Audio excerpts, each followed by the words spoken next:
अब हम बात करते हैं अमाइनो एसिड स्कोरिंग मैट्रिक्स की।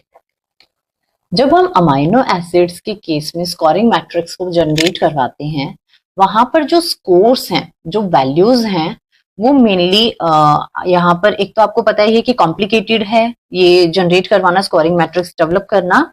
और जो स्कोरिंग होगी वो यहाँ पर रिफ्लेक्ट करती है दो चीजों को। एक तो वो बताएगी हमें यहाँ पर physico chemical properties of amino acid residues, ठीक है। सेकंड, वो रिफ्लेक्ट करेगी लाइक्लीहुड को। लाइक्लीहुड किस सेंस में होगा? कुछ रेजिड्यूज को जिनको हम सब्स्टिट्यूट करते हैं, likelihood of residues substituted during alignment, ठीक है। ड्यूरिंग, इन दोनों प्रॉपर्टीज पे बेस्ड होगी यहाँ की। जब हम अमाइनो एसिड स्कोरिंग मैट्रिक्स बनाएंगे, उसमें जो स्कोर्स हम डालेंगे वो इन दोनों फीचर्स को रिफ्लेक्ट करेगा। तो इन दोनों फीचर को कंसीडर करके ही हमें यहाँ पर स्कोर्स प्रोवाइड करने हैं, ठीक है। जो बहुत सारे अमाइनो एसिड्स हैं जिनकी अगर सिमिलर फिजिको केमिकल प्रॉपर्टीज हैं, अगर हम उनको क्या करें, सब्सटीट्यूट करें, अमाइनो एसिड को हमने क्या किया है, सिमिलर अमाइनो एसिड रेजिड्यूज के साथ क्या किया है, सब्सटीट्यूट किया है। तो जब हम सिमिलर अमाइनो एसिड रेजिड्यू के साथ सब्सटीट्यूट करते हैं, उस टाइम पर जो भी प्रोटीन की फंक्शनैलिटी या उसकी स्ट्रक्चरैलिटी, जो भी फीचर्स होंगे, इसेंशियल होंगे, वो क्या रहेंगे, प्रिजर्व रहेंगे, ठीक है। उसका फंक्शन भी वही वाला रहेगा, उसकी स्ट्रक्चर भी क्या रहेंगी, प्रिजर्व रहेंगे, उनके अंदर कोई चेंजेस नहीं आएंगे। अगर मैं एक अमाइनो एसिड को डिसिमिलर अमाइनो एसिड रेजिड्यू से सब्सटीट्यूट कर दूं, उस केस में क्या होगा, उसके फंक्शन, उसकी स्ट्रक्चर सब चेंज हो जाएंगे, क्योंकि वो डिसिमिलर है। चेंज हो जाएंगे तो वो फाइनली क्या करेंगे, एक डिसरप्शंस कोज कर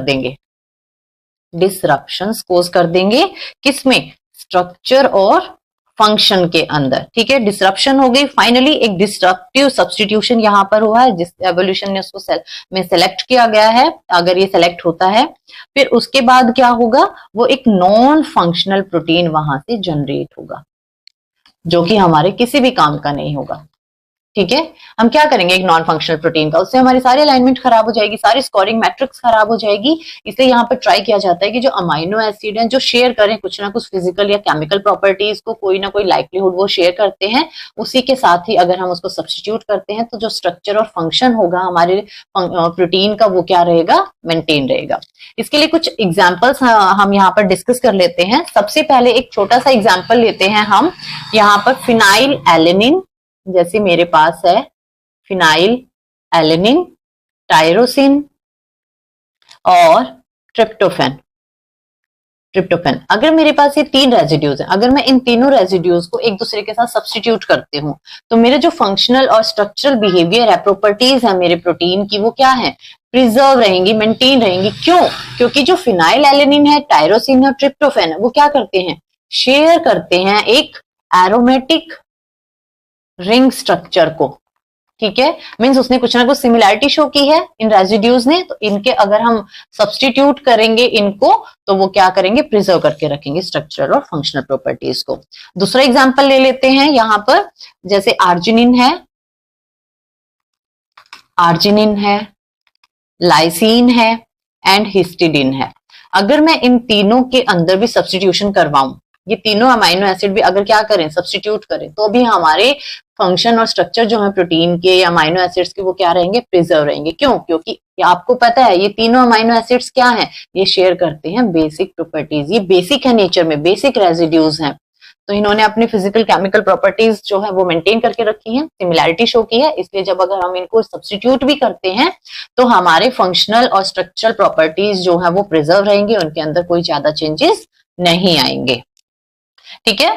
अब हम डिस्कस करते हैं अमाइनो एसिड स्कोरिंग मैट्रिक्स को। अब अमाइनो एसिड के स्कोरिंग मैट्रिक्स के बारे में हमने बेसिक तो पढ़ लिया कि ऐसे ऐसे होकर ऐसे ऐसे यहाँ पर मैट्रिक्स बनती हैं, किस तरह से हमें सब्सटीट्यूशन करवाना है, किस तरह से फिजिको केमिकल प्रॉपर्टीज को मेंटेन करवाना है, वो सब हमने डिस्कस कर लिया। अब फाइनली बात आती है कि जो स्कोरिंग मैट्रिक्स है अमाइनो एसिड्स की, वो कैसे हम बनाते हैं, कैसे क्रिएट की जाती हैं, कैसे जनरेट की जाती हैं। जो अमाइनो एसिड सब्स्टिट्यूशन मैट्रिक्स हैं, अमाइनो एसिड सब्स्टिट्यूशन जो मैट्रिक्स हैं वो क्या है, वो है 20x20 अमाइनो एसिड मैट्रिक्स।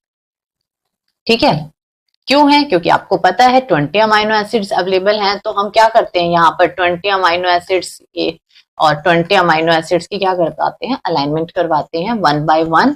ठीक है, एक एक सीक्वेंस के अकॉर्डिंग, और फिर वहां से फाइनली स्कोर्स प्रोवाइड किए जाते हैं और उन स्कोर्स को कैलकुलेट करके यहाँ पर हम मैट्रिक्स को जनरेट करते हैं।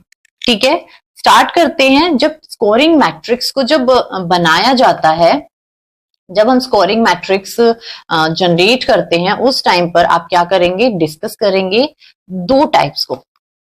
मेनली 2 टाइप्स बेस्ड होती हैं स्कोरिंग मैट्रिक्स। जो फर्स्ट टाइप है वो किस पर बेस्ड रहेगी? जो फर्स्ट टाइप है वो बेस्ड है इंटरचेंजेबिलिटी ऑफ जेनेटिक कोड और अमाइनो एसिड प्रॉपर्टीज।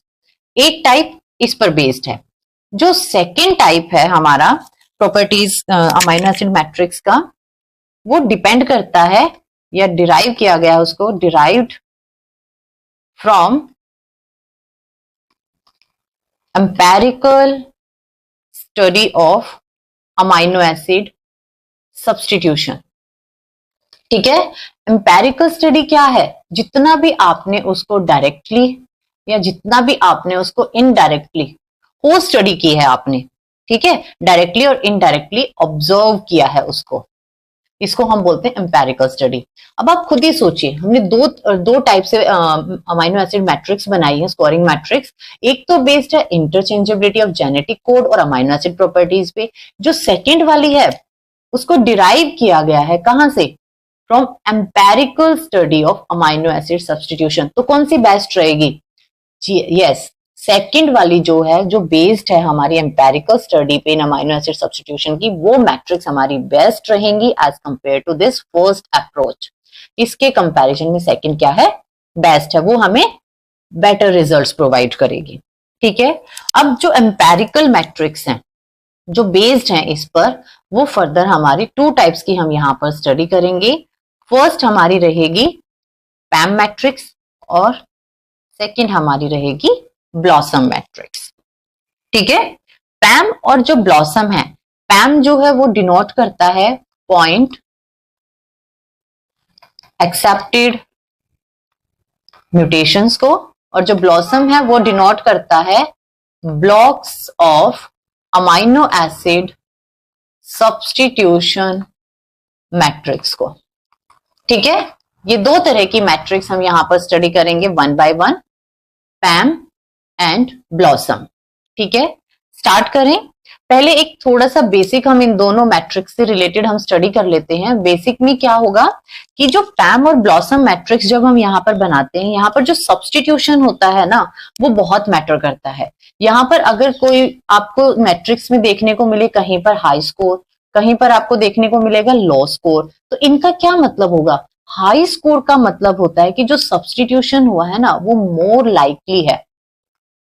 सब्स्टिट्यूशन क्या है? लाइकली है, मींस सिमिलर रेजिड्यूज के बीच में क्या हुआ? सब्स्टिट्यूशन हुआ है। अगर आपको लो स्कोर देखने को मिलेगा तो मींस जो सब्स्टिट्यूशन है वो रेयर है, मींस डिसिमिलर के बीच में हुआ है, डिसिमिलर अमाइनो एसिड्स के बीच में सब्स्टिट्यूशन हुआ है, जो कि नहीं होना चाहिए था। इसलिए यहाँ पर क्या रहेगा? रेयर रहेगा। ठीक है, ये मोस्ट लाइकली रहेगा, ये रेयर रहेगा। एक ये पॉइंट आएगा आपका, बार बार डिस्कस करेंगे आप इसको भी। अब एक सब्स्टिट्यूशन मैट्रिक्स है, उसमें आपके 3 तरह के स्कोर प्रेजेंट है। एक है आपके पास पॉजिटिव स्कोर, एक है आपके पास नेगेटिव स्कोर, और एक है आपके पास 0 स्कोर। अब ये जो स्कोर है ये क्या डिनोट करते हैं, ये भी आपको पता होना चाहिए। देखो, जो पॉजिटिव स्कोर है उसका मतलब है कि जो अमाइनो एसिड एक दूसरे के साथ सब्स्टिट्यूट हुए हैं वो बहुत ज्यादा सिमिलैरिटी शो कर रहे थे, सिमिलर रेजिड्यू के साथ सब्स्टिट्यूशन हुआ है, तो हमें क्या मिल गया? पॉजिटिव स्कोर मिल गया। नेगेटिव स्कोर का मतलब है कि जो अमाइनो एसिड सब्स्टिट्यूट हुआ है दूसरे अमाइनो एसिड के साथ, वो क्या था? डिसिमिलर अमाइनो एसिड था, जिसकी वजह से हमें नेगेटिव स्कोर मिले हैं। और जीरो स्कोर में आप बोल सकते हैं कि वो लेस सिमिलर था, ठीक है, बिल्कुल ही लो लेवल पे, थोड़ी बहुत उसने सिमिलैरिटी शो की थी, ज्यादा नहीं की थी, इसलिए हमने उसको नेगेटिव में ना रख के उसको एक जीरो स्कोर वहां पर प्रोवाइड कर दिया। ठीक है, ये जो स्कोर्स हैं positive, negative and zero score, ये आपको पता होना चाहिए। जब भी हम पैम एंड ब्लॉसम मैट्रिक्स को जनरेट करेंगे या बनाएंगे, वहां पर ये स्कोर्स आपको देखने को मिलेंगे, तो आपको कंफ्यूज नहीं होना है कि पॉजिटिव स्कोर कैसे आया है, नेगेटिव कैसे आया है और जीरो स्कोर किस पर्पज से वहां पर दिया गया है। ठीक है, अब जो पैम मैट्रिक्स है, अब पहले एक तो ये वाला पॉइंट हो गया कि दोनों मैट्रिक्स कॉमनली इनमें हमें ये देखने को मिलेगा। साथ साथ जो सब्स्टिट्यूशन मैट्रिक्स हैं, ये दोनों ही क्या है, सब्स्टिट्यूशन मैट्रिक है। एक प्रॉपर्टी तो सब्स्टिट्यूशन मैट्रिक्स की ये हो गई। सेकंड जो प्रॉपर्टी है सब्स्टिट्यूशन मैट्रिक्स की, वो क्या है कि ये ना लॉगरिथमिक कन्वर्जन को अप्लाई करती हैं। लॉगरिथमिक कन्वर्जन्स, इनको वो अप्लाई करती हैं। क्यों? ताकि वो डिस्क्राइब कर सके, टू डिस्क्राइब, क्या डिस्क्राइब करना है उनको, probability of amino acid substitution, कि कितनी प्रोबेबिलिटी है उनकी सब्स्टिट्यूट करने की, उसको डिस्क्राइब करने के लिए यहां पर क्या यूज किया जाता है, लॉगरिथमिक वैल्यू को यूज किया जाता है। यहां पर क्या होगा, जो लॉगरिथमिक रेशियो है, जितना यहाँ पर ऑब्जर्व्ड और एक्सपेक्टेड म्यूटेशंस के चांसेस हैं उनके कंपैरिजन में, तो यहाँ पर दो तरह के हम लॉगरिथमिक वैल्यूज को यूज करते हैं। या तो हम यूज करेंगे बेस ऑफ 10 या फिर हम यूज करेंगे बेस ऑफ 2। ये डिपेंड करता है कि कौन सी मैट्रिक्स में कौन सा यूज होगा। जनरली जो पैम मैट्रिक्स होती है वो बेस ऑफ 10 को यूज करती है, और जो हमारी ब्लॉसम मैट्रिक्स होती है वो यूज करती है बेस ऑफ 2। ठीक है, log 2 वैल्यूज वहां पर कैलकुलेट की जाएंगी और पैम मैट्रिक्स में हमारी log 10 वैल्यूज कैलकुलेट की जाएंगी। अब हम स्टार्ट करते हैं फर्स्ट पैम मैट्रिक्स को। हमने स्टार्ट किया है अब पैम मैट्रिक्स। अब हम पैम मैट्रिक्स और जो हमारी ब्लॉसम मैट्रिक्स हैं उनको हम वन बाय वन स्टडी करेंगे डिटेल में।